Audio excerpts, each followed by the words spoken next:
সমাজের পরিবর্তনের জন্য বিতর্ক হওয়ার মতো কোনো কাজ করি। তবে হ্যাঁ, যেহেতু মানুষ এটাকে গতকাল আমাদের দখল হিসেবে নিয়েছে, তাই আমরা সমস্ত বিতর্ক আমাদের কাঁধেই নিচ্ছি। সেই সাথে ঠাকুরগাঁওবাসীর সকল দলের, সকল মতের, সকল শ্রেণী মানুষের কাছে সহযোগিতা প্রত্যাশা করছি। প্রিয় ঠাকুরগাঁওবাসী, দেহ মন সুস্থ রাখতে আমরা এই উন্মুক্ত জিমনেশিয়াম কার্যক্রম শত বাধা উপেক্ষা করেও এগিয়ে যাব। যদি আপনারা সহযোগিতা করেন, মানসিকভাবে পাশে থাকেন, তবে আমাদের জন্য এই পথ আরো মসৃণ হবে। আমরা অগ্রাধিকার দেব ওই সকল যুবকদের যারা খেলার মাঠ ছেড়ে মাদকের সাথে নিজেদের জুড়িয়ে নিয়েছেন, এবং যারা গরিব খেলোয়াড় আছেন তাদের জন্য এটি হবে একটি উন্মুক্ত ও ফ্রি জিমনেশিয়াম। আপনারা জানেন খেলাধুলার জন্য জিমনেশিয়াম কতটা জরুরি। সেই সাথে মাদকাসক্তদের জন্য শরীর চর্চা কতটা গুরুত্বপূর্ণ। সার্বিক বিষয় বিবেচনা করেই আশা করি আমাদের দখলবাজ না বলে ভালো কাজে এগিয়ে আসবেন। আমাদের যারা সমালোচনা করছেন তাদের ধন্যবাদ। আপনারা সমালোচনা না করলে হয়তো আজও বিষয়টি খোলাসা করার সুযোগ আমাদের হতো না।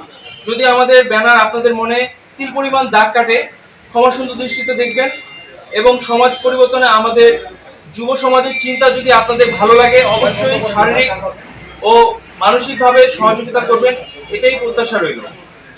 ধন্যবাদ। মোহাম্মদ রায়হান অপু, একজন গুলিবিদ্ধ জুলাই যোদ্ধা, ঠাকুরগাঁও। এখানে যে এটা অফিসে বসতে চেয়েছিলাম, এটা আমাদের একটু মিসআন্ডারস্ট্যান্ডিং হয়ে গেছে।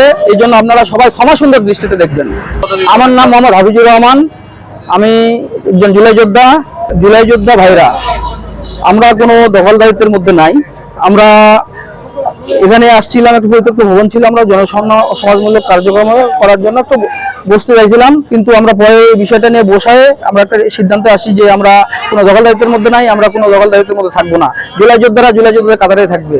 আমরা এইখান থেকে আমাদের সকল কার্যক্রম বন্ধ করলাম এবং সব ধরনের ব্যানার নামে ফেলছি।